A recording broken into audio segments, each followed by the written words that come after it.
प्रभु यीशु मसीह के जलाली और सामर्थी नाम में आज दिनांक 27 मई दिन शनिवार को हम आप सब श्रोताओं का हार्दिक स्वागत और अभिनंदन करते हैं। आज के दिन के लिए जो वचन है लिया गया है भजन संहिता की पुस्तक उसका 23 अध्याय 3 पद। वचन कहता है, परमेश्वर वह मेरे जी में जी ले आता है, धर्म के मार्गों में वह अपने नाम के निमित्त मेरी अगुवाई करता है। प्रियो, जब किसी व्यक्ति की आत्मा शुद्ध, मुक्त और आनंदित होती है, यह परमेश्वर की उपस्थिति की आध्यात्मिक आकर्षित और आत्मसात करता है। यदि आप अपनी आत्मा को बिना पाप के सुरक्षित रखते हैं तो आप प्रभु की महिमा और उसकी मधुर उपस्थिति का अनुभव करने पाएंगे।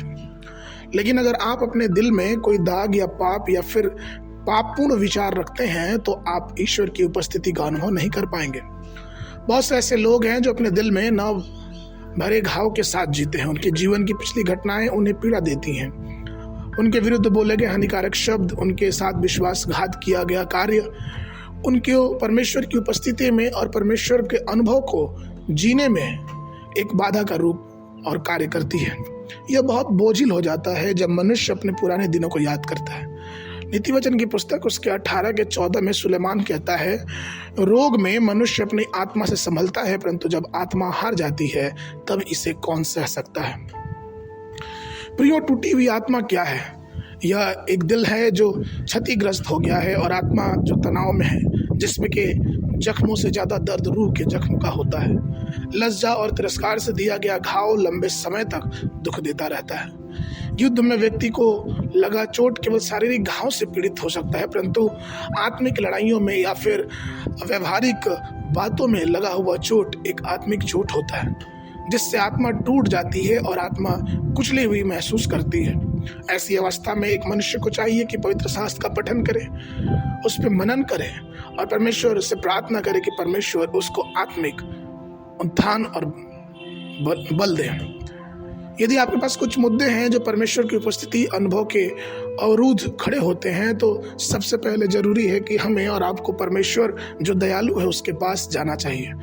अपने पापों को उसके सामने मान लेना चाहिए और एक अच्छे सेवक के समान अपनी सारी समस्याओं को जो आत्मिक हैं उसको परमेश्वर के सामने कहना चाहिए कि प्रभु हमारे पापों से क्षमा कर हमारे इस घाव को भर दे, ताकि हम अपने जीवन में आपकी अलौकिक शांति पा सकें।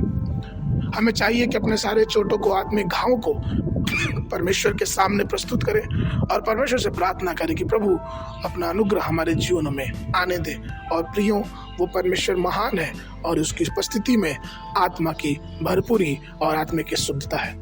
आज के मनन के लिए यशायाह नबी की पुस्तक उसका 53 अध्याय 12 पद। इस कारण मैं उसे महान लोगों के संग भाग दूंगा और वो सामर्थियों के संग लूट बांट लेगा, क्योंकि उसने अपना प्राण मृत्यु के लिए उड़ेल दिया।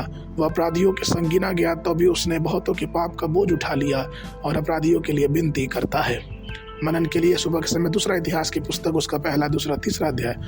संध्या के समय यूहन्ना की पुस्तक उसका 10 अध्याय 1 पद से लेकर 23 पद तक। परमेश्वर आप सबको आशीष दे।